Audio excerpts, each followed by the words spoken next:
Buenos días, ¿no? Buenos días. Buenos días a todos y a todas. Vamos a dar inicio a este panel del eje, voy a leer el tercero, construcción de paz, formación de conflictos, justicia y derechos humanos. ¿Ya? Tenemos un día de discusiones, nos vamos a ir invitando de a uno a que puedan presentar. Vamos a tener como metodología de trabajo, vamos a revista que la podemos entonces, en vez de 4 discusiones, vamos a tener 3, lo que lamentablemente es la asociación de mis compañeros, pero también nos van a dar la posibilidad de quizás conversar un poquito más. Así que sugiero a lo mejor que reguardemos la presentación de 15 minutos cada uno. Yo sé que está fuera de programa, pero así rapidito, si te voy a contar en 10 segundos cada uno de los que vienen y su nombre para que a ver si vamos a vamos a ensayar. Parto yo, presentándome para Angélica Frank, soy trabajadora social, trabajo en la Academia Mundial y para la Universidad de María ustedes no han venido porque se presentaron María Lucía, de los asistentes, ¿el nombre de dónde? Mi nombre es Yesenia, vengo de Rengo, encargada del Departamento de Justicia Local, en donde se implementa mecanismos alternativos de resolución de conflictos a través de mediaciones, vecinal, comunitaria y social. Cecilia Carvajal, soy administrativa del Departamento de Justicia Local. Sí. Hola, buenos días, mi nombre es Claudia Chamizo, también de la comuna de Rengo, del Departamento de Justicia Local, que es la Dirección de Seguridad Pública, y estoy en la oficina pública. Hola, buenos días, mi nombre es Marta Salinas, trabajadora social de una de la comuna. Hola, mi nombre es María José, yo soy de la ciudad de la Monte, encargada de comunicaciones y de la Dirección de Sí, luego.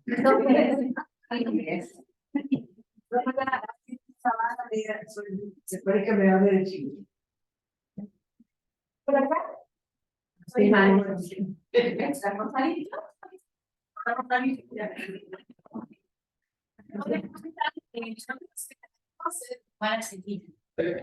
Yo soy Mariana Rodríguez, trabajo también, soy de Tucumán, trabajo en el estado de Paz, de Tucumán. abogada. Hola, yo soy de Tucumán también, trabajo en otro juzgado de paz en Tucumán y me llamo Verónica Sosa. Cuando tienen mi nombre de autor, no soy de Tucumán, un poco de Rengo, pero una subsecretaría de Soy Vanessa Tutillas, abogada, mediadora, trabajo en la profesión de Valencia. Buen día, yo soy Elisa Moreno, soy de Tucumán y trabajo en el juzgado de paz. Es mi jueza. Soy de México y trabajo en la educación básica. Servidor Jaime Pacheco, de Guadalajara, México, soy mediador privado. Yo soy estudiante aquí de la universidad, voy en último año para...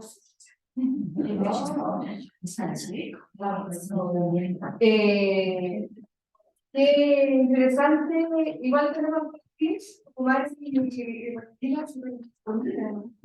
pero es muy interesante la universidad también, también de espacios laborales, así que espero que tengamos una súper buena jornada, los temas son súper interesantes, nos van a hacer tocarnos espacio de discusión.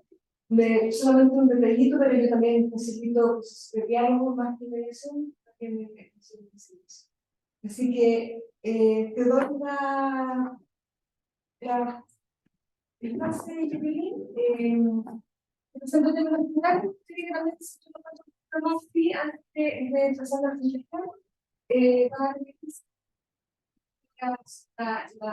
la presentación, la descripción El desarrollo del derecho de seguridad pública municipal del edificio de seguridad de Rengo, donde se está su ponencia constituyendo justicia local en un común.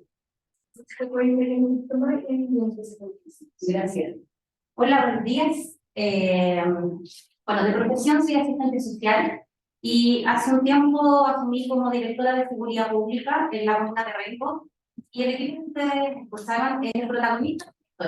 Entonces, si bien es cierto, tenía preparada una presentación muy estructurada, pero en realidad creo que el espacio nos invita a hacer a contarles nuestra historia de manera más cercana y cuál ha sido nuestra experiencia en esta historia. Bueno, está muy claro y es muy sabido que la sociedad, ¿cierto?, se construye desde la unidad más básica que es la familia. Familia que, por cierto, vive en un territorio, en un espacio donde hay normas, donde hay costumbres, tradiciones, y en este espacio es cuando se vive en comunidad, de alguna manera. Entonces, al conformar esta comunidad, se conforman también vínculos, donde uno espera que estos vínculos siempre sean favorables en las relaciones interpersonales que se dan con los vecinos, con el entorno en general, con la comunidad. Bueno, a veces eso no es del todo y existen algunos roces, y entonces y se va debilitando este entramado social, ya se va transformando en una problemática, en una dificultad. Ayer escuchaba la ponencia esto de la resolución de conflicto y lo que podemos tener entre un conflicto y una discrepancia. Entonces, bueno, este espacio es que nos lleva entonces a contarle la siguiente historia que les queremos compartir hoy. Y esta historia nos ha invitado a relevar a una condición suprema el estado de vivir en una sana comunidad, a partir del trabajo profesional, dedicado y respetuoso, que lleva a cabo el Departamento de Justicia Local. Ahí los 4 integrantes que ya se presentaron, que ustedes conocen, y que hoy día está inserto en esta recientemente Dirección de Seguridad Pública. Es una dirección que tiene aproximadamente 8 meses, 9 quizás ya, y que a este tiempo el trabajo que hemos desarrollado parece que ha sido casi de 5 años, 6 años, porque hemos avanzado y mucho. Bueno, entonces, luego de transitar por distintas experiencias en la mediación, como el programa de conciliación de mediación laboral en la Dirección del Trabajo, la mediación en Chile se incorpora de manera definitiva a partir del año 2005, cuando se crean los tribunales de familia, y donde ese hito, que en realidad es el hito más cercano de conocimiento de los ciudadanos, es cuando ahí, existiendo experiencias anteriores, cuando ahí nace o reconocemos la existencia de la mediación y en materia familiar. Entonces, este ejercicio de mediación se ha ampliado a distintos ámbitos. Ha sido en el área de salud, en el área laboral, partiendo en el área laboral, siguiendo en el área de salud. Y hoy día se ha llegado también al espacio de la mediación comunitaria, ya pasando, por cierto, por la familia. Entonces, la municipalidad de Quito, el municipio, conocedor de las necesidades de su entorno, de sus vecinos, y protagonista también, dándole a la ciudadanía el protagonismo que corresponde, ha decidido implementar un espacio de encuentro en estas diferencias, en estas discrepancias vecinales. Y es así, entonces, como la experiencia que aquí les voy a contar se realiza en el municipio de Rengo. Bueno, para las visitas de México y de Argentina, contarles que Rengo es una comuna que está ubicada al sur de Chile, al sur de Santiago, a 128 kilómetros, 1 hora y media aproximadamente, y somos 58.825 habitantes. Pareciera ser de pronto es la tercera comuna que está marcada José Fernando Rengo. Es una comuna que tiene bastante desarrollo, su trabajo muy bien agrícola, es un área rural con avances hacia la urbanización. Tiene bastantes localidades rurales, están con una distancia de 20 a 30 minutos para llegar y alcanzar el trabajo en terreno que se pueda realizar con ellos. La población, bueno, tiene hoy día características de diversidad cultural debido a las corrientes migratorias que hemos tenido, no solo en Chile, sino que también en el mismo Rengo, dado que está cercano a Santiago y es una comuna que está cercana a la carretera. Entonces eso hace un acceso, a diferencia de otras comunas de la región, que sea más fácil el acceso a estos espacios. En este contexto sociodemográfico, entonces, en el año 2017 se establece un convenio colaborativo entre el Ministerio de Justicia y Derechos Humanos y el municipio de Rengo, y que se enmarca en la gestión de conflictos locales, donde nos comprometemos a levantar una unidad de justicia vecinal, la que se crea administrativamente el 2 de octubre del mismo año. Recuerdo que en ese momento yo había llegado a Rengo y a la municipalidad y me tocó trabajar como asesora de la Dirección de Desarrollo Comunitario, donde se inserta este convenio. Y ahí Yesenia me mira y dice, sí, efectivamente, porque ellos estaban en otro programa y en esta línea de asesora había que determinar si tomábamos el convenio y quién lo iba a llevar. Y bueno, y ahí el equipo que hoy día lidera Yesenia fue fruto de ese trabajo. Como les contaba, esta oficina, porque era una oficina, se instala dentro de la Dirección de Desarrollo Comunitario, que es la dirección cierto más fuerte del municipio porque es la más cercana a la comunidad y al territorio. Y pasaron muchas cosas hasta cuando en el año 2022, en julio del año pasado, se crea la Dirección de Seguridad Pública. Y aquí entonces, un equipo de 6 personas, y en ese tiempo 2, el departamento pasó a ser un equipo de 4, y la dirección un equipo de 22 personas. Entonces se inserta en una característica importante para la dirección, que tiene como eje principal posicionar y promover espacios de aprendizaje formativo y educativo en materia de prevención de seguridad, con enfoque de seguridad humana, que es más allá de la seguridad pública, la seguridad ciudadana, sino que apostamos a tener un concepto de seguridad humana porque es más transversal además. Entonces, y con ello entonces con esta dirección se establece una estructura robusta a lo que es el Departamento de Justicia Local. Involucra una mayor dotación de profesionales con dedicación exclusiva e idónea. Y había una representación, asistente social, coordinadora familiar, mediadoras, bueno, ahí la chica que nos acompaña de relaciones públicas, pero todas con técnico jurídico, todas con pertinencia en su área de trabajo. Este actual departamento ha realizado un trabajo aproximadamente desde 5 o 6 años, y en este espacio se despliega la mediación como una importante herramienta para la resolución de conflictos surgidos en este espacio social comunitario. Tiene grandes desafíos, pero también tiene beneficios significativos, en el sentido que permite fomentar la participación ciudadana, nos abocamos al empoderamiento vecinal, ¿cierto? Y el desarrollo social de las comunidades, en el sentido que proponemos, porque es un espacio voluntario y participativo, entonces proponemos a los vecinos y las vecinas de la comuna que tengan una discrepancia en métodos de resolución de conflictos para que puedan abordarlos. Nuestra experiencia ha sido, si no exitosa, ha sido muy cercana y con alta reconocimiento de la comunidad, en el sentido de que cuando nosotros hacemos terreno y explicamos cuál es nuestro trabajo, siempre es el problema, los ruidos molestos, la tenencia responsable de mascota, y eso es imposible resolverlo mediante la mediación. Es voluntario, gratuito, y la verdad es que lo que vamos enseñando en el ejercicio de esto es cómo resolver el conflicto a través de la comunicación, lo que muchas veces no pasa en los entornos de manera más cercana, cotidiana o en lo diario. Hay distintos autores, ¿cierto?, que a los que hemos seguido, a los que nos hemos orientado para poder aplicar los modelos de intervención en resolución de conflictos.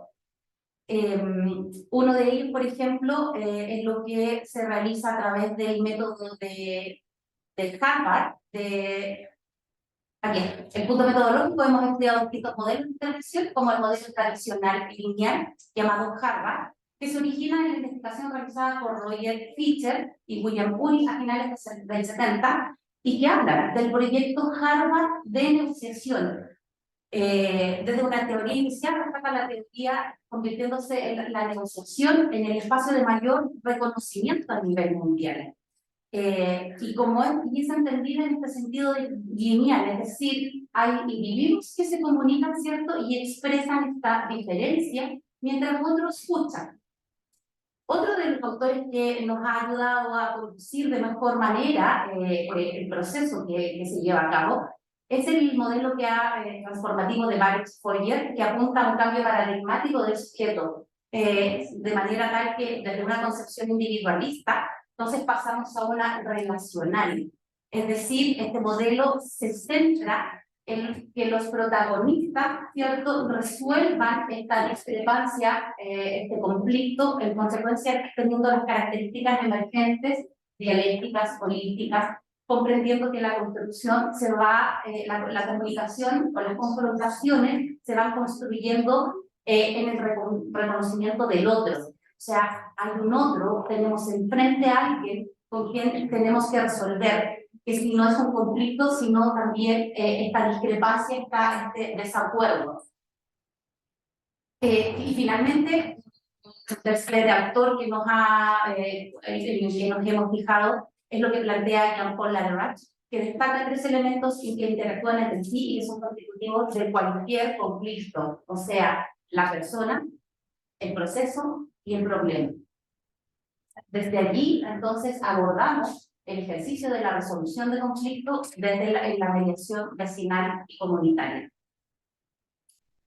Bueno, caracterizando la mediación comunitaria vecinal desde su base metodológica, entonces es posible entender y posicionar el trabajo que desde la primera atención. Ya es una atención que va guiada y es una atención que va brindando confianza y seguridad a los requerimientos de los que se presentan, en el sentido de preparar un camino hacia la propagación de los resultados favorables para todos los involucrados hasta llegar a una mediación, como el ejercicio de poner en común las diferencias de las partes y finalmente transformarlas en acuerdos, en resultados, en principios. O sea, el equipo acompaña desde su primera consulta de manera respetuosa y respetando la diversidad de cada uno, ¿cierto? Cómo va acercándose y cómo va propendiendo hacia el éxito de ese ejercicio. En el proceso en sí, ya el departamento tiene incorporado 4 etapas. La primera es el ingreso de la solicitud, ¿cierto?, el planteamiento del problema. Luego está la premediación, que es la ejecutiva de atención de causas, la que evalúa, ¿cierto?, en esta intervención si es posible hacer la mediación, porque de pronto hay casos que están judicializados, por lo tanto aquí no hay mucha intervención, sino que orientaciones que se entregan. Y después de este proceso, cuando se opta por la mediación, entonces entramos al ejercicio de la mediación. De allí hay un largo proceso también entre esa mediación que puede ser frustrada por distintos hechos y otras tantas que pueden ser exitosas, y allí viene el seguimiento entonces. Es un seguimiento que, de acuerdo a la problemática presentada, resuelta y acordada, es los tiempos que van a ir acordándose. Ok, y como ya me quedan 3 minutos, entonces las lecciones aprendidas de este trabajo es que el Departamento de Justicia Local a la fecha ha atendido a más de 5.000 personas en la comuna y ha proporcionado 483 atenciones de proceso de mediación, siendo solo en este primer trimestre del año. Eso es lo que llevamos, hemos doblado la atención de otro periodo.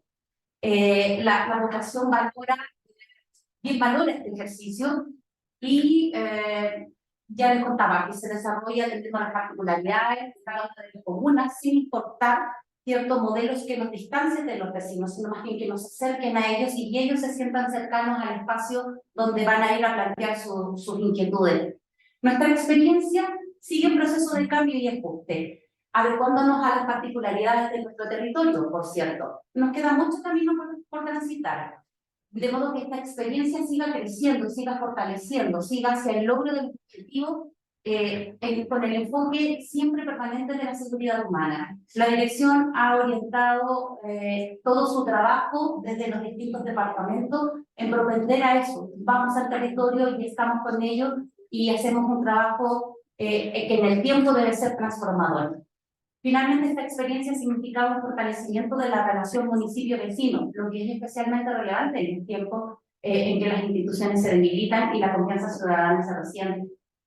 Así, uno de los desafíos que tenemos por delante es evaluar el impacto de la mediación comunitaria, ¿cierto?, en la gobernanza del territorio, lo que sin duda importa mucho observar su impacto en los aspectos políticos, económicos y sociales. Gracias al equipo que está aquí, que es el promotor de esta iniciativa, gracias por la oportunidad de poder presentar el trabajo que ustedes han desarrollado. Así que quedamos aquí dispuestos a las consultas que estimen convenientes y poder. Te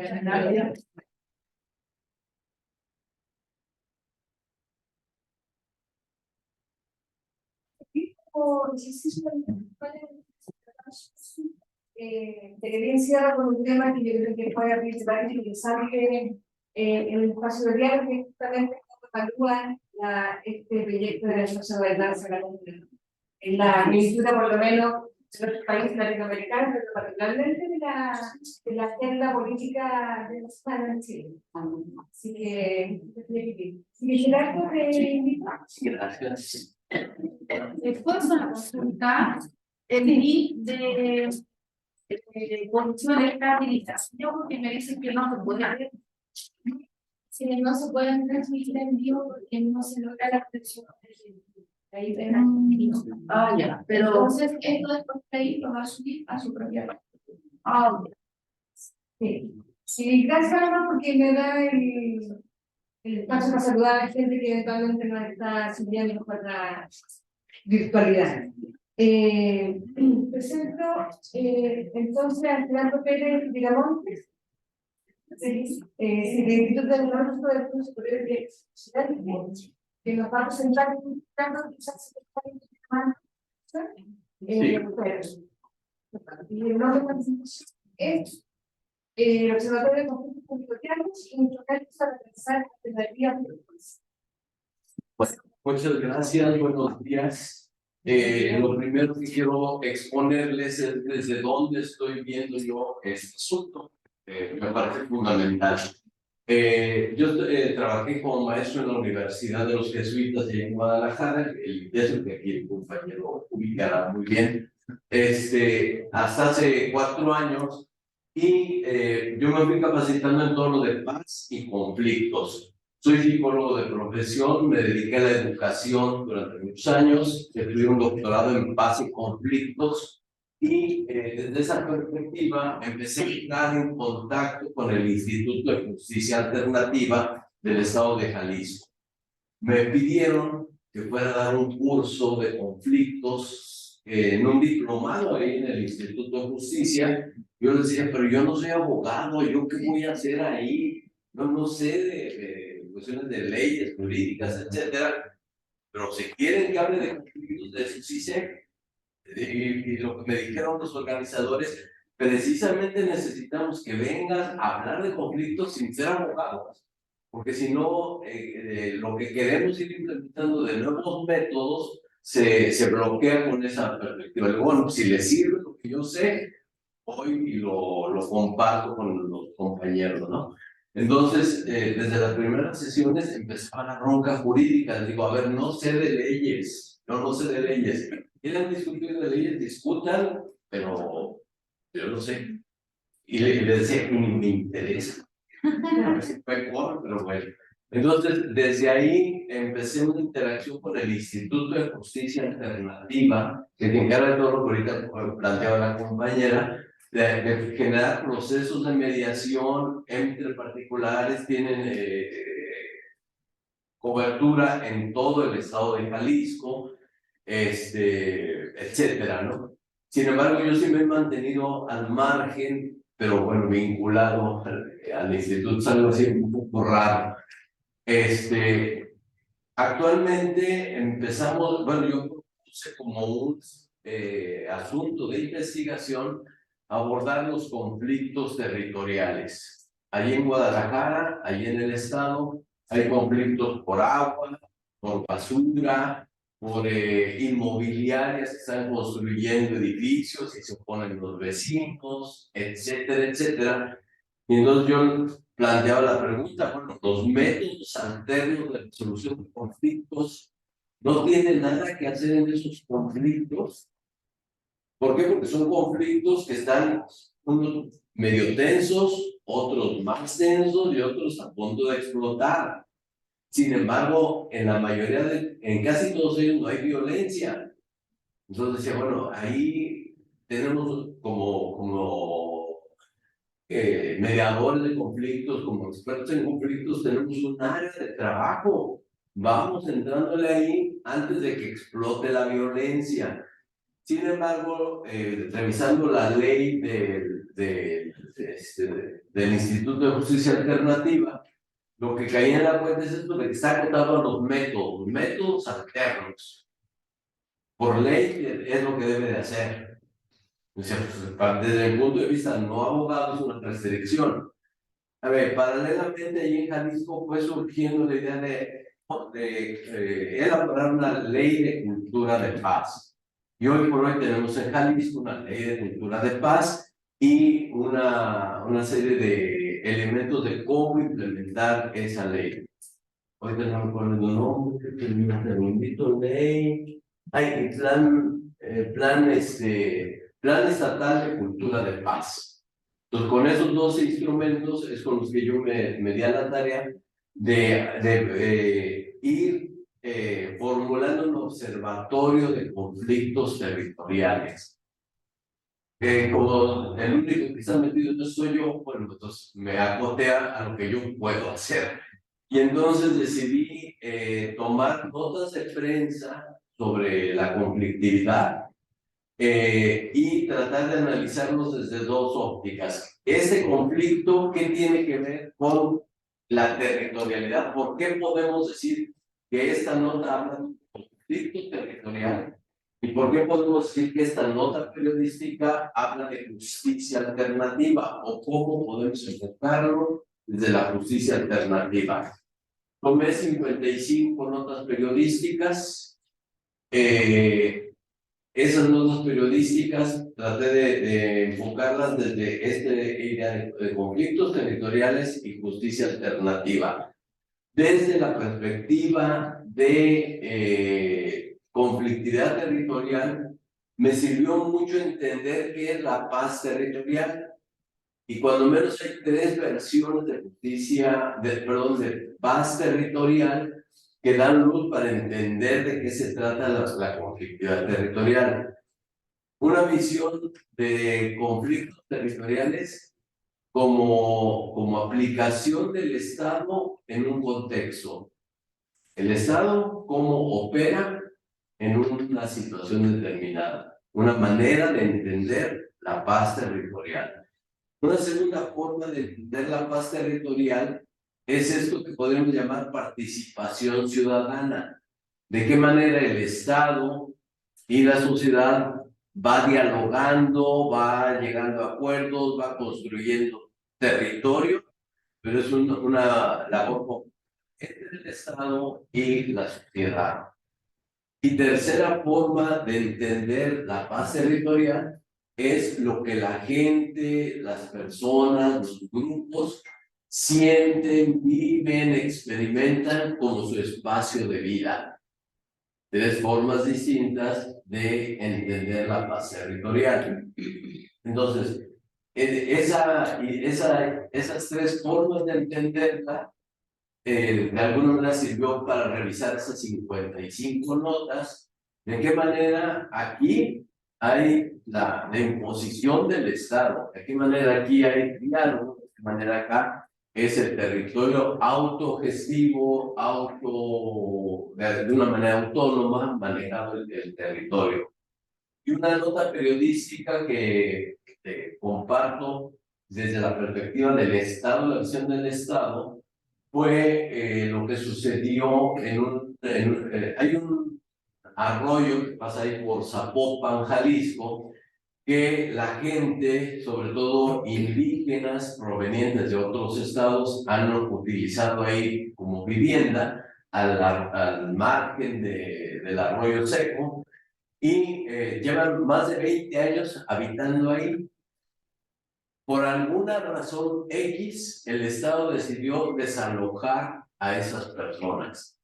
Llegaron en la madrugada, sin avisar, y lo sacaron. Destruyeron 25, 28 casas, pero iban tras más de 50 casas a tirar.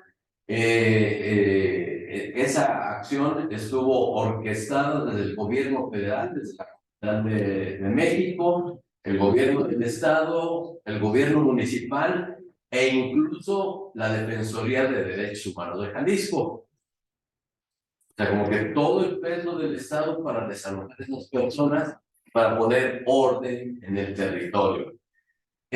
Otro de los asuntos ya en el ámbito de la negociación es el asunto de las inmobiliarias. En Guadalajara hay una especulación inmobiliaria brutal, aquí lo puede confirmar el compañero, cómo hay crecimiento sin medida de grandes edificios, de grandes extensiones. Hay un bosque, un parque que se suponía que era ese terreno era para parque como tal. Ahí el presidente municipal anterior lo vendió, pero lo dio en comodato. Les digo, toda la parte legal no me la sé muy bien, pero bueno, la acción es de que hay bronca ahí por este espacio que el presidente lo dio a una inmobiliaria. Esa inmobiliaria empezó a construir. Los estudiantes de la Universidad de Guadalajara fueron a parar las obras, que era un parque municipal. Al líder estudiantil lo metieron a la cárcel por revoltoso, le pincaron ahí delito, lo metieron a la cárcel. La presión social fue tal que lo tuvieron que sacar de la cárcel. Pero bueno, insisto, ahí está la conflictividad social por un espacio concreto donde las autoridades intervienen, donde la sociedad civil se opone, donde hay grandes negocios inmobiliarios. Y la pregunta que yo me hago e intento compartir y comentar ahí en el Instituto de Justicia Alternativa, los métodos alternos, ¿cómo podemos utilizarlos para esos casos? Porque la misma ley del Instituto de Justicia Alternativa señala que estos métodos son para manejar asuntos civiles. Yo digo, bueno, aquí hay rollo civil, no hay cosas penales todavía. Dice la ley que son métodos para atender las necesidades sociales, necesidades sociales. Y bueno, y la cultura de paz, que también el Instituto de Justicia Alternativa tiene como obligación fomentar la cultura de la paz, pues ahí tienen un terreno enorme para trabajar. Y entonces, bueno, lo que me planteo en la ponencia que envié, pues es esta historia de cómo abordar los conflictos territoriales y algún análisis que hice ahí. Sobre todo desde la literatura se hablaba de geografías de paz, me gustó mucho ese concepto, cómo la geografía puede ayudar a entender la conflictividad social. Por otro lado, en términos ya de justicia alternativa, me llamó la atención lo que se plantea de cómo hay que entender los conflictos en el nivel en el que se dan. Y cómo no se debe, según lo que decía la literatura, no se debe resolver un conflicto micro desde una perspectiva macro. Y que lo que está haciendo aquí la justicia alternativa, pues es de alguna manera tratar de la justicia oficial, rígida, etcétera, de acá arriba, pues está tratando de bajarla, pero en ese juego de la justicia formal y los métodos alternos, se pueden generar muchas discrepancias y muchas broncas. por no atender adecuadamente el conflicto en el nivel en el que se da. Y ahí el autor propone pues, que tenemos que pensar estos métodos en el nivel en el que se encuentran para no para desbarajustar todo el sistema público. Más o menos sería, sería más o menos lo que quería compartirles de este trabajo que venimos haciendo. Bueno, la ponencia yo creo que es buena de distribuir este trabajo. Gracias.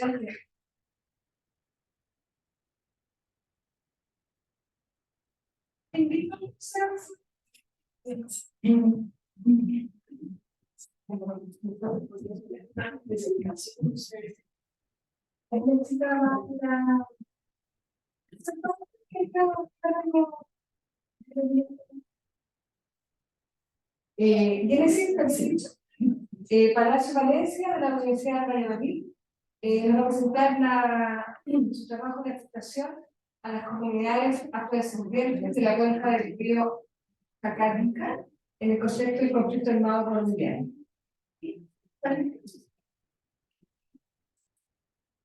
¿Cómo lo haces? ¿Cómo lo haces con la marchación? Y si quiere, mientras nos cuenta un poquito más.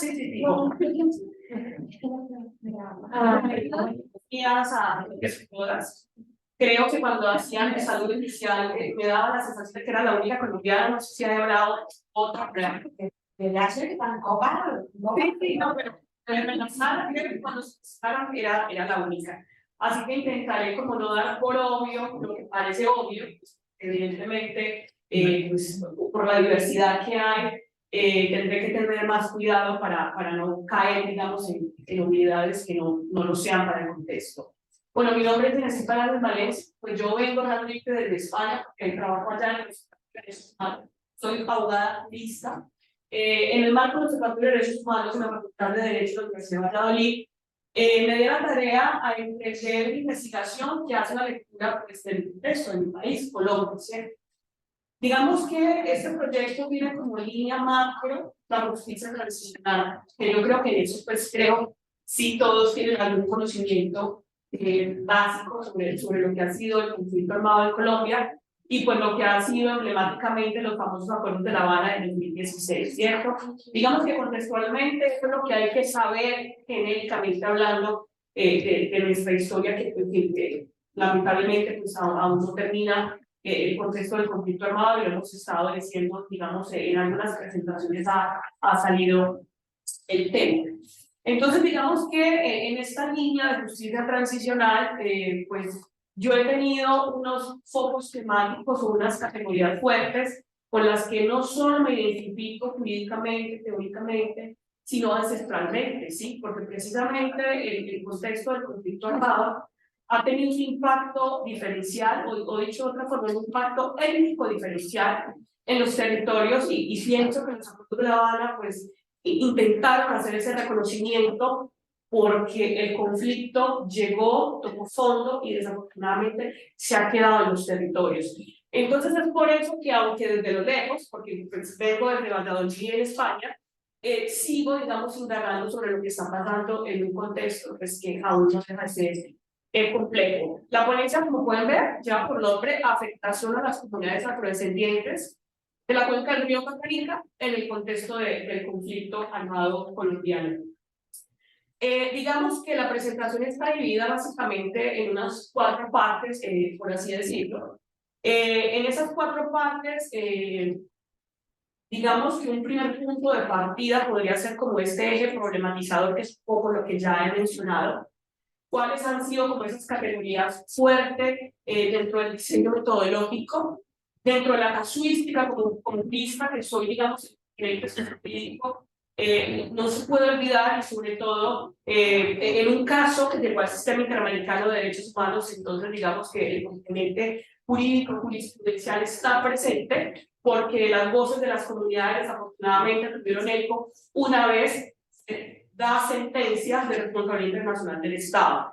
Y les estoy hablando, ahora sí voy a entrar, digamos, en lo contextual, que estos hechos lo ocurrido, digamos, en el Cacarica, Estoy hablando de la década de los 90, ¿sí? Puntualmente en 1997. Entonces, digamos que muy rápidamente, para no quedarme aquí solamente en esta primera, digamos que el diseño metodológico recoge desde la investigación cualitativa varias aristas, varias categorías de estudio, y dentro de esas categorías de estudio, como les estaba diciendo inicialmente, lo étnico diferencial, toca, digamos, un sentido fuerte en ese sentido de pensar y en esa, digamos, ese compromiso o esa militancia política que también creo que pues, la academia debe hacer eco y pues étnicamente pues soy chocuana y me identifico en reivindicar las luchas que se hacen desde los territorios.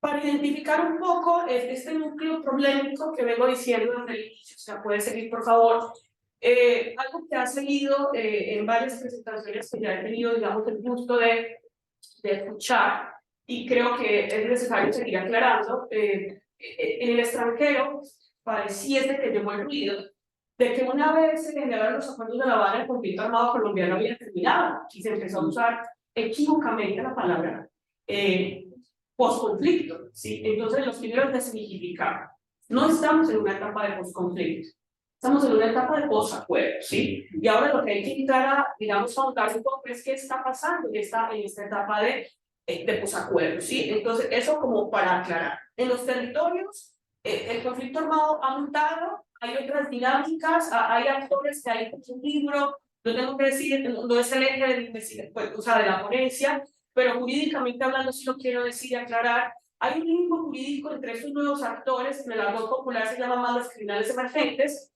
que no se sabe si son o no son parte del conflicto, porque no eran los tradicionales identificados, guerrillas, paramilitares y las mismas fuerzas del Estado, el ejército, ¿sí? Entonces, ¿qué hacemos con estas bandas criminales emergentes? No son del conflicto, pero están haciendo lo que hacían los antiguos, bandos enfrentados, están en los territorios, seguimos con una economía que se mueve en los territorios, que es la economía del narcotráfico. Entonces, hay un limbo jurídico que los acuerdos de La Habana en su momento tampoco se sentaron a pensar porque no era como la realidad más latente históricamente hablando, pero hay otra dinámica que también está en los territorios y eso hay que dejarlo, digamos, también en evidencia. Entonces, digamos que en esta coyuntura, hablar de Cacarita, contextualmente, qué ha pasado, quiénes son, digamos, en el contexto sociojurídico, por así decirlo, o cultural en un país tan diverso como lo es Colombia. El Chocó, el departamento del Chocó, o digamos la región del Pacífico para ubicar como el todo, ¿sí? Está integrada por varios departamentos, Chocó, Cauca, Valle del Cauca y Nariño, ¿sí? Y digamos que el departamento del Chocó, que ustedes pueden ver en este mapa, ¿sí? Tiene una diversidad tal que ha sido denominado de diferentes formas, megadiverso, por del mundo, etcétera, etcétera. Y abarca casi la mayor parte, ¿sí? Del Pacífico colombiano.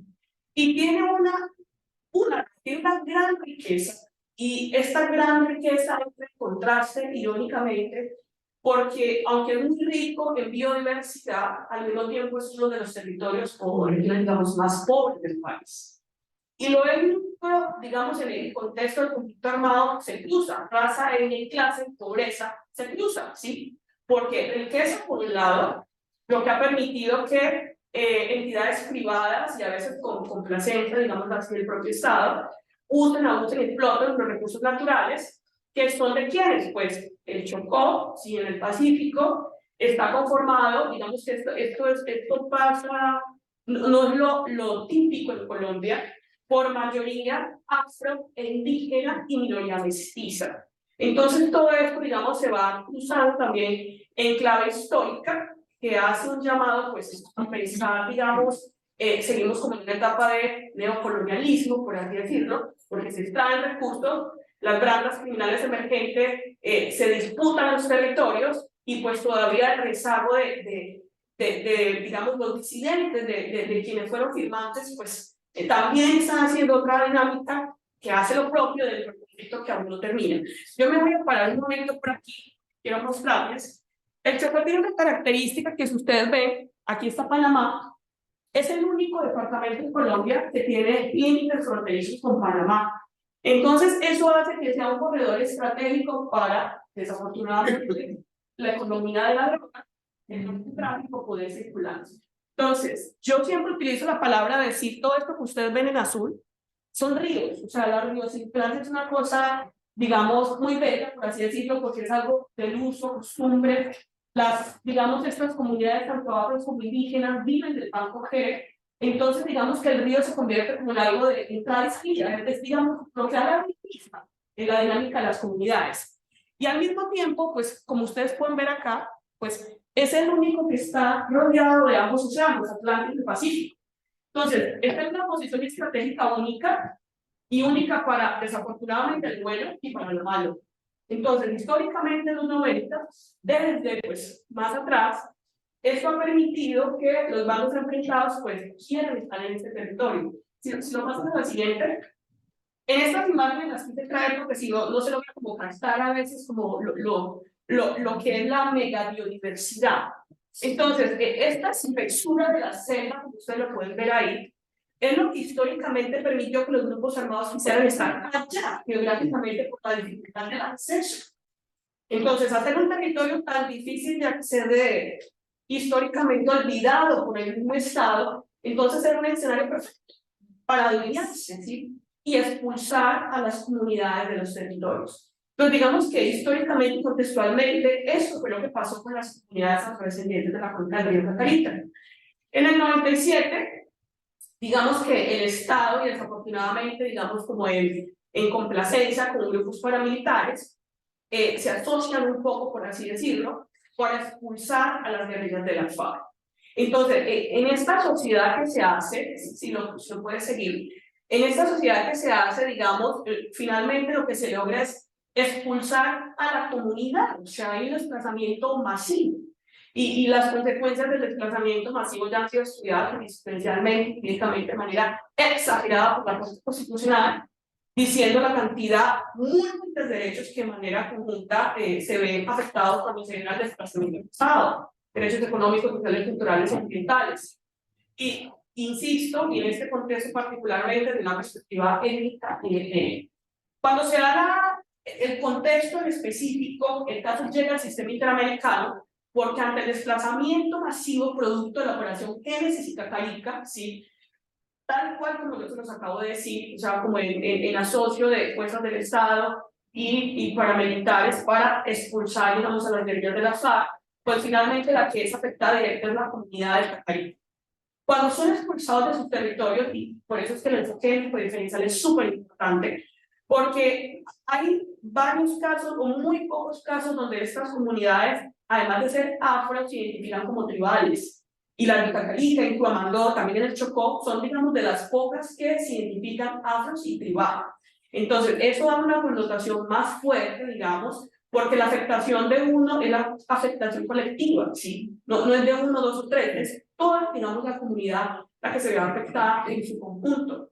En el momento, digamos, que se da esta operación, esto lo pueden buscar en la sentencia, porque tal cual está relatado, no sé, en unas 300 páginas del caso ante la Corte Interamericana de Derechos Humanos.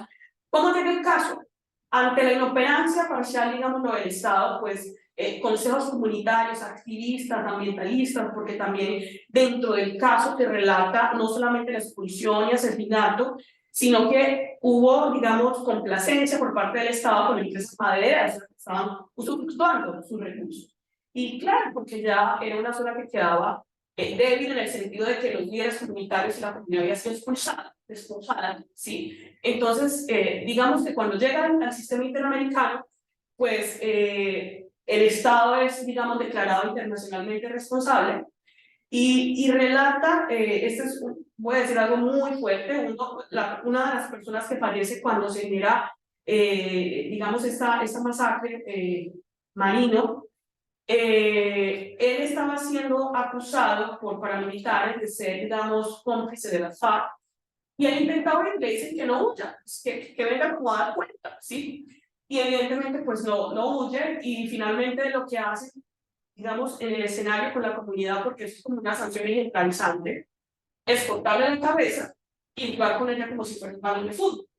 Entonces, ese terror y ese miedo que se genera cuando en el contexto del conflicto ocurren estas cosas, es decirle a la comunidad en general, usted ya sabe lo que le puede pasar si esto usted lo hiciese, ¿sí? Entonces son cosas que han pasado en nuestra historicidad y son importantes traerlas a contexto porque para entender el presente hay que conocer las vicisitudes del pasado, ¿sí? Entonces yo empecé diciendo desde aquí, si me puedes pasar a la siguiente, que esto ocurrió en el 97. Muy rápidamente el caso llega a la Corte Interamericana de Derechos Humanos. La sentencia se resuelve, miren, en el 2013. Eso es para saber cuándo memoria, reparación, verdad, se hace efectiva. O sea, quizás muchos que vivieron eso ya no estaban para el 2013. Entonces, eso también es importante en términos de recuperación de la memoria. Y aquí quiero cerrar, nos vamos a la vuelta y yo voy a ver si me regalas 2 minuticos, porque hace menos de un mes, ¿sí? El 23 de marzo, Francia Márquez como vicepresidenta y que tiene un compromiso como mujer negra, militante y pues del Pacífico propiamente, estuvo haciendo un reconocimiento muy importante, además de simbólico, en el Caribe, o sea, justamente hace un mes. Pues yo traje el video, que son 2 minutos, a ver si lo podemos proyectar. Mira, esta es la última diapositiva, la última. Esa, ajá. Yo creo que ahí mismo se debe.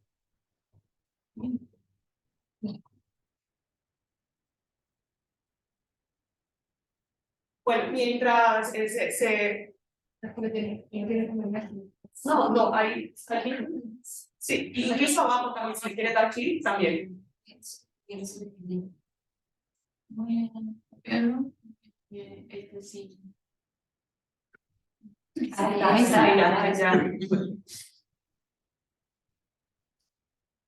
Bueno, finalmente, o sea, antes de que empiece a rodar, si rueda, para ganar este tiempo. Perfecto.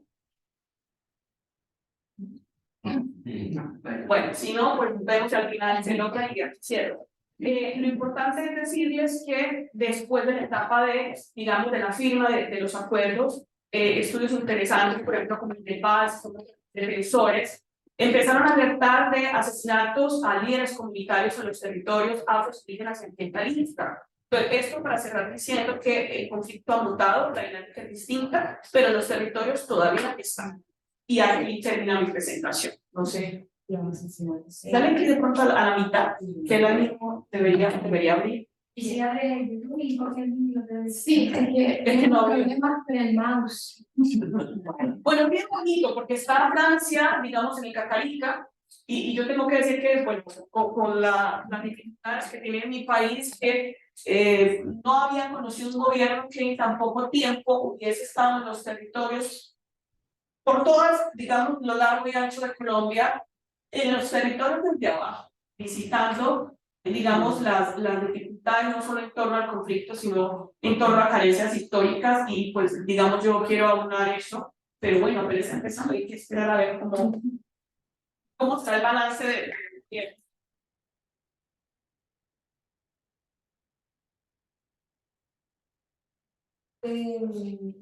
Ya al final lo puedo decir para que empecemos con la situación más completa y agradecer que nos invitan, tal como Girardo, la unidad territorial, pero de la complejidad que es la que nos manifiesta con todos los componentes que están involucrados, ¿no?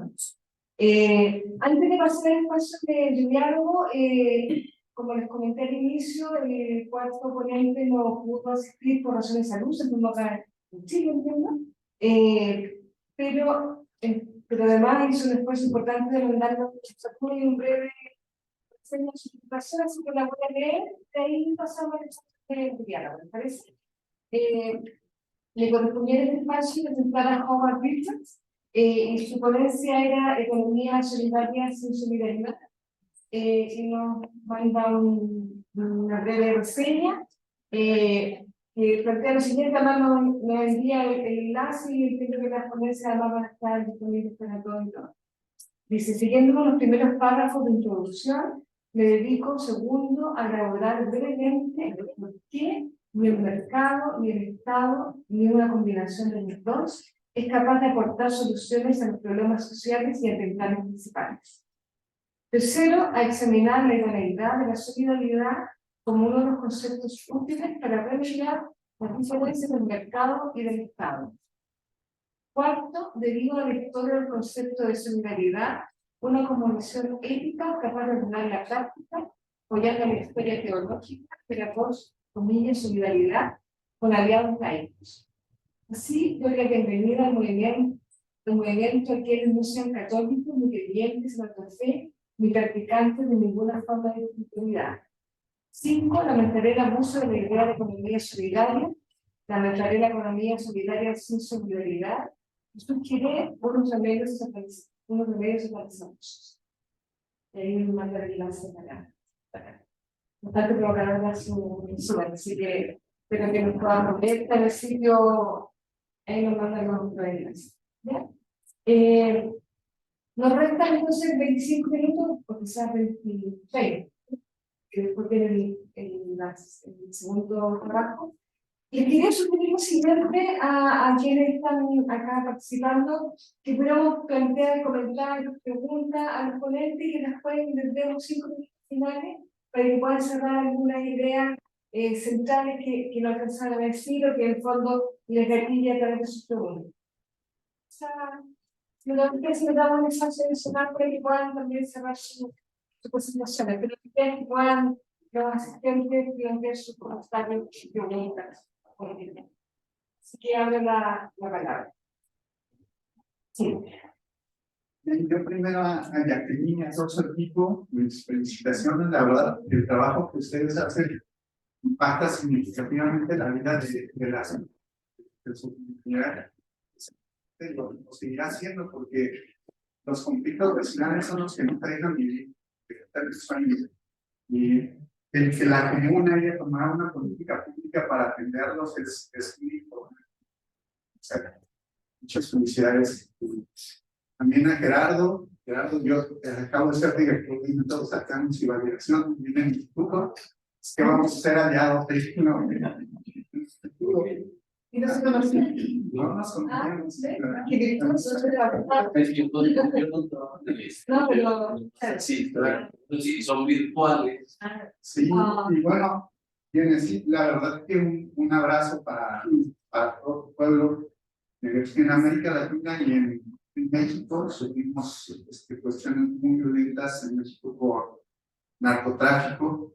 Ayer proponía yo a la Universidad de La Paz investigar causas también, no solo los efectos que son los que pasan en nuestros países, sino hacer un esfuerzo por ver de dónde viene el dinero, de dónde vienen las armas, de dónde vienen procesos también de mucha corrupción en Estados Unidos, en Europa, en los países que son los que están queriendo que llegue la droga a sus países y que están armando tanto a los grupos de narcotraficantes como al propio Estado. Entonces, estudios de ese tipo también creo que pueden servir en nuestros países, porque las comunidades, yo trabajo ahora mismo con presidentes municipales y están amenazados, o sea, no pueden solos. Dicen, plato plomo, ¿qué quieres? Pero la plata y el plomo vienen de una es importante también saber las causas. En los microconflictos familiares, civiles, que son lo que nos toca a nosotros, en Jalisco hicimos 23 municipios, incluso los jueces familiares que están lejos de las comunidades mandan a los organismos como ustedes las audiencias de conciliación judicial. Se hacen en localidades lejanas, se hacen las conciliaciones y los jueces pues se llevan a ese nivel ha crecido la confianza en los organismos de mediación municipal. Muchas gracias. Felicidades.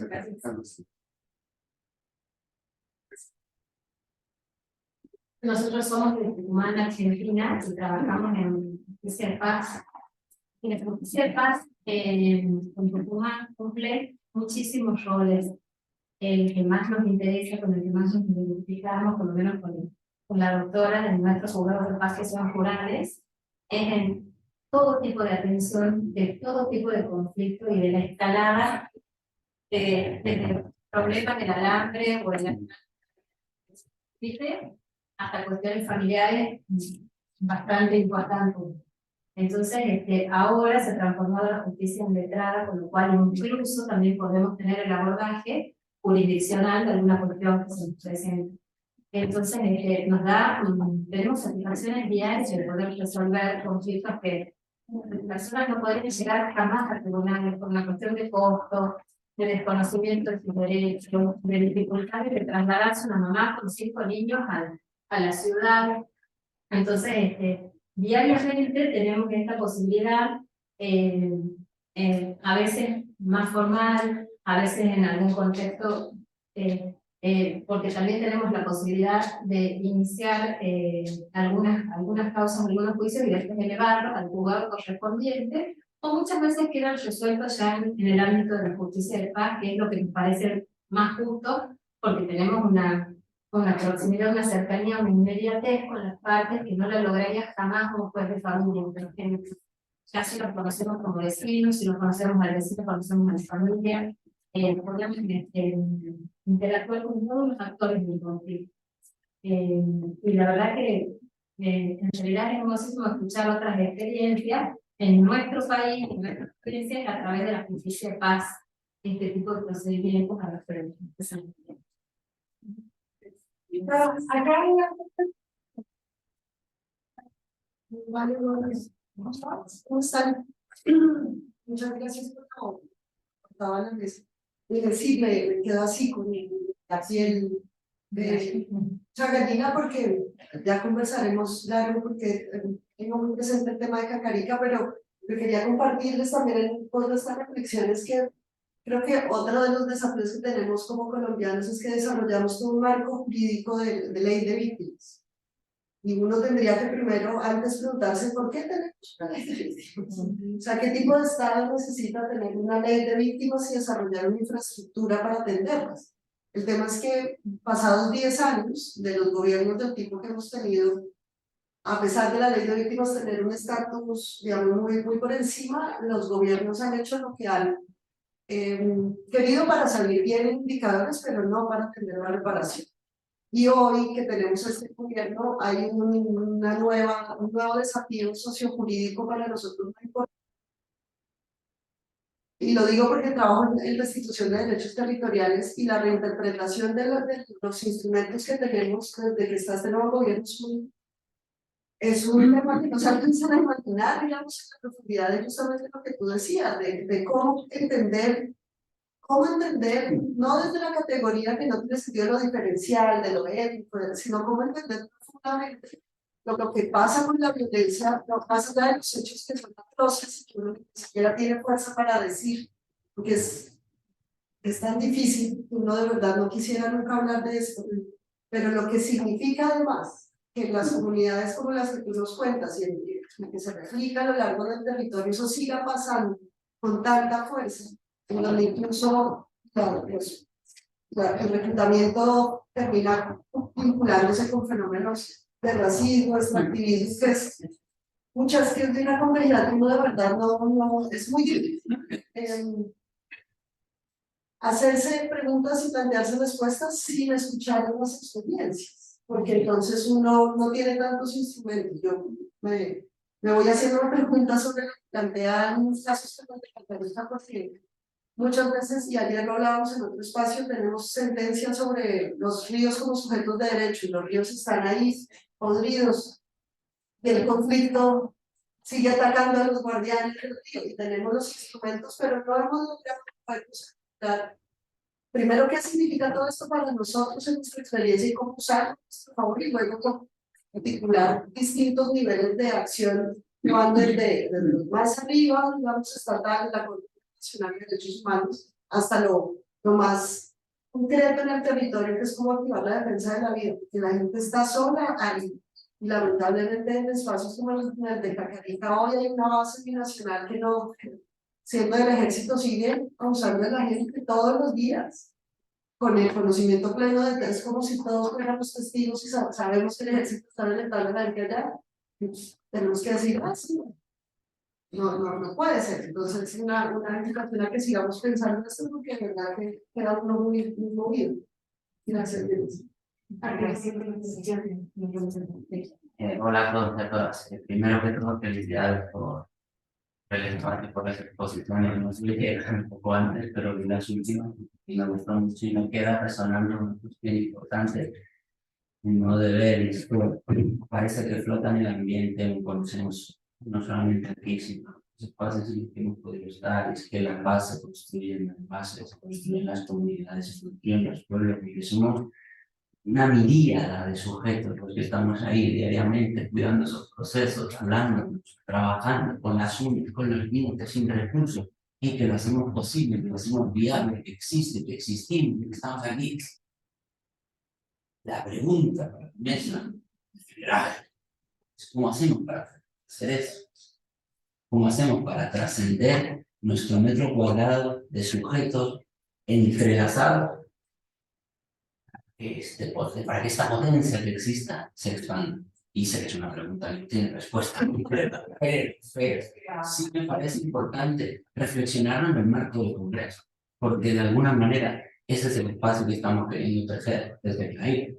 Y en ese sentido, pues nada, darles también la enhorabuena y la bienvenida al Congreso en ese sentido, en calidad de secretario general del Congreso, porque me parece que haciendo camino al andar, como decíamos, ¿no?, es que lo vamos a conseguir. Entonces, en concreto, ¿cuáles serían las claves que ustedes, en sus respectivos espacios, podrían considerar que contribuyan a ese fortalecimiento, a ese cuidado, a ese respeto de esos elementos, de esas construcciones que hacemos en esas comunidades? Gracias. Muy brevemente, mi impresión es que yo también he impactado por las experiencias. Debo decir que es un poco atribulado, ¿sí? Para llegar de España, Argentina. Okay. Ok. Ciudadanía, Colombia, Argentina, desde Chile, no patriotas, digamos, pero no es un tema fácil donde, decía la colega colombiana, después de 17 años, Chile, después de 30, 40 años, la dictadura, todavía sigue implementando criminalidades profundas respecto a la afectación de derechos. Tenemos todavía ahí muertos que están luchando. Un proceso constitucional que es un desastre, probablemente aquí el Colegio de Mediadores de Chile, representado por uno de sus miembros, lo ve con expectativa respecto de lo que va a venir en procesos de diálogo social en Chile en la nueva Constitución, como hoy día se está construyendo, con un comité de expertos que suplanta la democracia. Y La voy a dejar que...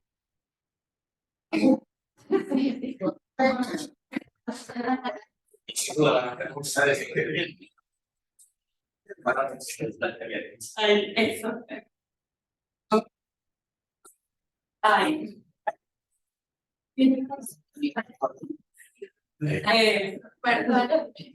Y por lo tanto, desde esa perspectiva, la situación que tenemos con el pueblo mapuche y en general con las etnias y los pueblos indígenas de nuestro país. O sea, hay una situación de contexto donde el tema del diálogo social para Chile y sin lugar a dudas para América Latina es tremendamente significativo y retomando el desafío que plantean los organizadores del Congreso. A mí me parece que la experiencia que tiene la Municipalidad de Reguero es tremendamente significativa. Hablaron de 58.000 personas que viven en la comuna para que sacar 40 los niños. Y por tanto, los 5.000 no son mediadores de niños, que mediaron con personas adultas. Entonces, están hablando de más del 10% de la población que entró en un proceso de alguna manera de diálogo social. Es tremendamente significativo. Y por lo tanto, si hay algo que le falta, yo creo, a mi país, es básicamente cómo construimos esta cultura de diálogo social que nos permita separar dos cosas, ¿ya? Una que tiene que ver con aquellos conflictos de carácter institucional, particularmente vinculado a los temas de derecho de propiedad. ¿Sí? Un planteamiento para el colega mexicano que decía, bueno, esto no es violento. La pregunta es cómo definimos la violencia. Porque la ausencia de una agresión física no significa que no sea violento. ¿Ya? En mi opinión, es discutible, ¿ya? Y generalmente todos los temas tienen que ver con afectación de derechos que, con arreglo a un marco jurídico o no, alguien siente que está siendo afectado en ese sentido y se produce un conflicto, ¿sí? Entonces, me parece interesante, yo creo que ahí los grandes conflictos que hay tienen que ver fundamentalmente con los derechos de propiedad, ¿sí? Y eso es lo que termina generando, o sea, el caso de Colombia, el control de un territorio, que ante la de nadie, pero que termina siendo un espacio. Adam Smith sigue existiendo respecto de los derechos de propiedad de la tierra. Sigue siendo la tierra. Pero volviendo al espacio comunal, me parece interesante que esto también creo que es un gran desafío cómo construir la cultura de la base y ojalá que el proceso de diálogo social y de mediación puedan estar insertos en dos dimensiones, en los colegios y ojalá el espacio comunicacional del Estado. Porque no vale o sea, no hay posibilidad de que esto crezca si no es a partir de las dimensiones más locales, más micro, pero que no tenga también un respaldo, como planteaban ahí, esta iniciativa legal de una cultura para la paz, que sea efectivamente institucionalmente una vía por donde nos tengamos que encontrar y construir eso. Disculpen. Me vamos a dar, pero 10 segundos, porque no puede ser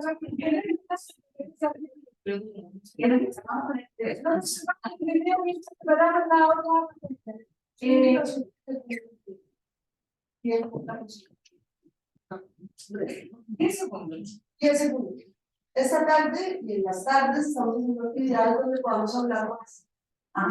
Sí, porque no tenemos tiempo en las mesas. Necesitamos escuchar las presentaciones para saber que necesitamos escucharlos, queremos escucharlos, queremos volvernos a ver. Veamos estas tardes, no tenemos mucha capacidad de inscribirse, pero la idea es que podamos hablar más y es el fin.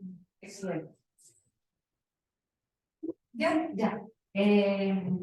Quiero agradecer la posibilidad de poder estar acá y escuchar a cada uno de ustedes y al poder escuchar el planteamiento de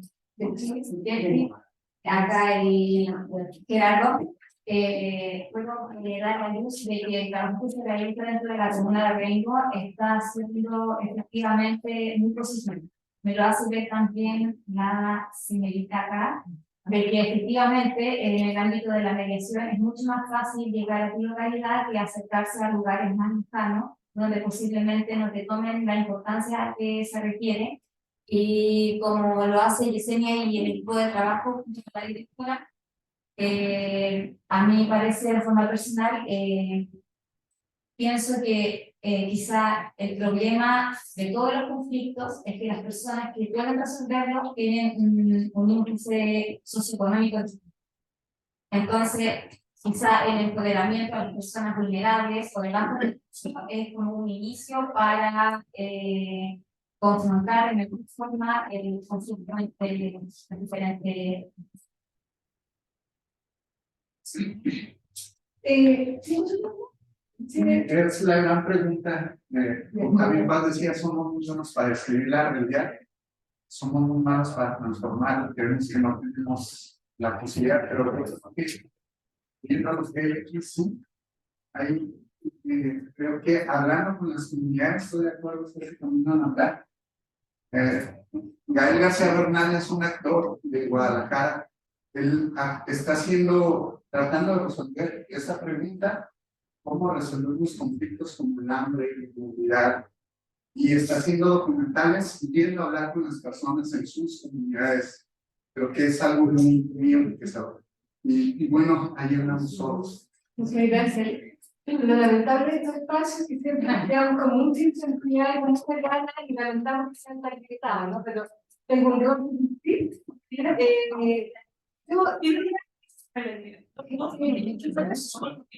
sí, dejémoslo al final para que tú puedas cerrar con tu presentación o lo complementas con el video y así le damos espacio también a tu presentación para que cierre.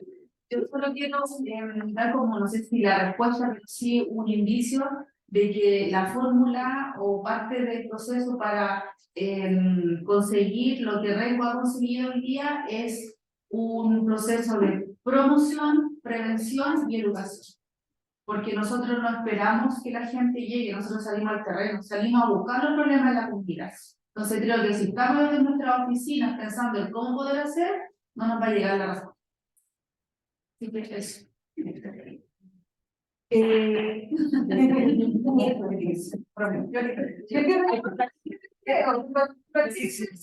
¿O tú quieres hablar de Es que se pierde ya como el hilo de lo que era. Ya, vean, pero sí, no hay que. mire, nos quedan 7 minutos. Si tú ya, en 7 minutos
si quieres agregar ahí para Una cosa menos de un minuto a la pregunta que nos hacían de cómo. Yo pienso que es fácil decirlo y duro aplicarlo, pero sería sin miedo.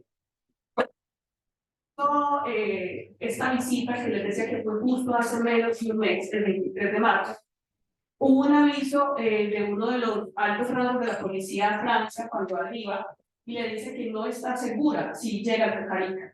Y Francia responde diciendo hay que ir al territorio porque es el momento en honor a la memoria, ¿sí? A la reparación. Entonces, por ahí se empieza, pero no es fácil. Solo eso. Dos conclusiones. La primera que yo aprendí en Colombia, la paz o es territorial o no es paz. Cosa que aprendí de los colombianos y agradezco y por eso me metí al tema de conflictividades territoriales. Y segunda cuestión, respecto de la pregunta de si es violencia o no es violencia, personalmente yo quiero salir del discurso de la violencia. El discurso de la violencia hoy lo explica todo, lo justifica todo, lo hace que todo lo entendamos en términos de violencia. Y desde la perspectiva que yo estoy manejando, entiendo que la violencia es un conflicto manejado con la fuerza y la imposición. Entonces, para entender y destrabar y desestructurar la violencia, me parece que la perspectiva del conflicto da muchas más vías, es un terreno amplísimo para entender las violencias y para construir las paces. Entonces el conflicto yo lo entiendo, y aquí que hay muchos mediadores me dirán sí o no. El conflicto yo lo entiendo como una mediación. El conflicto es la mediación para destruir las violencias, para estructurar las violencias y para construir las paces. Gracias. Bien, para cerrar, lo del miedo, precisamente es parte del trabajo que nosotros hacemos en el territorio. Cuando la gente tiene que hacer una denuncia, que lo haga, porque o si no, o vive con miedo o vive enfrentando la situación que les afecta. Nosotros como dirección es un poco el trabajo que hacemos en el territorio. Tal como le decía mi compañera, nosotros vamos, y yo creo que vamos a buscar los problemas y no esperamos que ellos vuelvan o lleguen a nuestras oficinas. Y con respecto al trabajo colaborativo, hace muy poco, sobre enero, febrero, más o menos, iniciamos un convenio con el Tribunal de Familia de la Comuna. Entonces, también a ellos les estamos ayudando con el trabajo de la mediación familiar relacional. Entonces, hemos ido, además de posicionándonos, abarcando el trabajo colaborativo con otras instituciones del espacio local donde nos encontramos. Y efectivamente, es el territorio donde uno puede avanzar a mejores, a la cultura de la paz, a fomentar esos espacios. Porque desde arriba es donde se crean espacios, políticas, ideas, desafíos, sueños, pero es acá abajo, en el territorio, es en las bases donde se construye. Si no es con ellos, entonces lo demás es bonito, es musical. Sin la gente, no es nada. Sí. También muy breve, porque ya no tenemos tiempo, pero me parece muy importante el concepto del miedo y de acompañar, porque de por sí denunciar, demandar ya es un acto violento para la persona. Tomar esa actitud de un acto violento, poder, digamos, con la convicción firme de empezar y continuar todo el proceso que va a venir posteriormente. Entonces, que haya actores en el territorio que puedan acompañar para superar esa barrera, a veces del desconocimiento, de no saber, de no conocer, no saber qué me espera, y que puedan asesorar gente que tiene conocimiento de otras cosas. Entonces, muy lindo esto de el miedo a la denuncia familiar, espacios, la doctora que también traía su experiencia, simplemente decir eso, ¿no? Me quedo como pensando esto de poder vencer el acto de la denuncia y la demanda como violencia para y acompañarme ahí a la persona que necesite, digamos, exponerse su pretensión, su petición. Muy breve.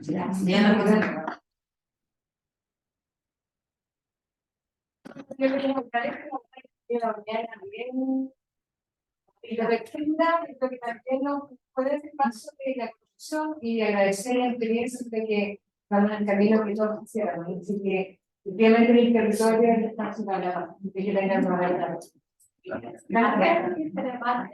Es darle invitación al Círculo de la Paz y al diálogo por la violencia, la meditación que viene esa ya fuera. Estamos conversando. La cosa que te interesa.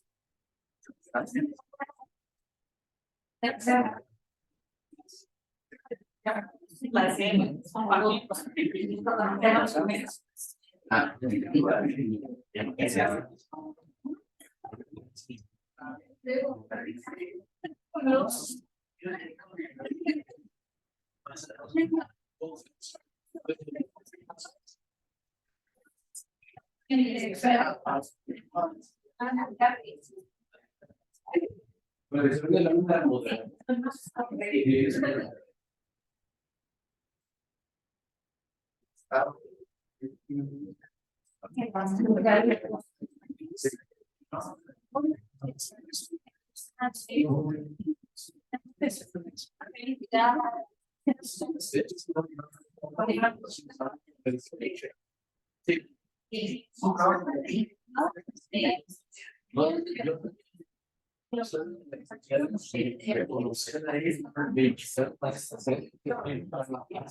Pero es el código de los investigadores.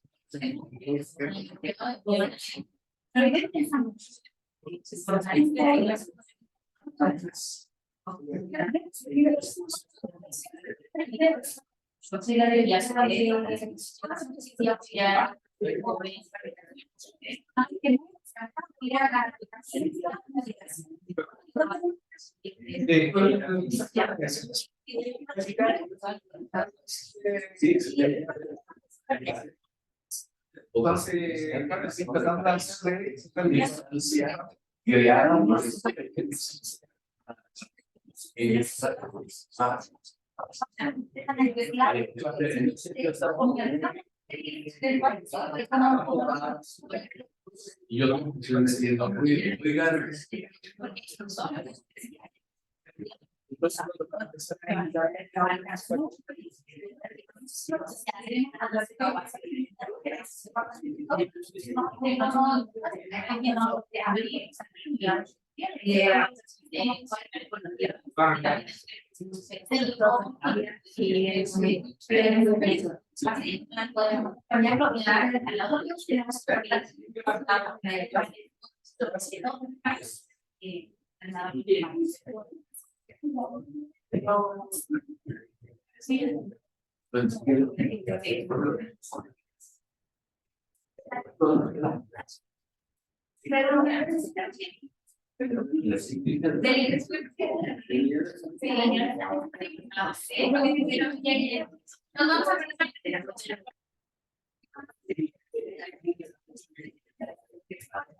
Ah, muy bien. No,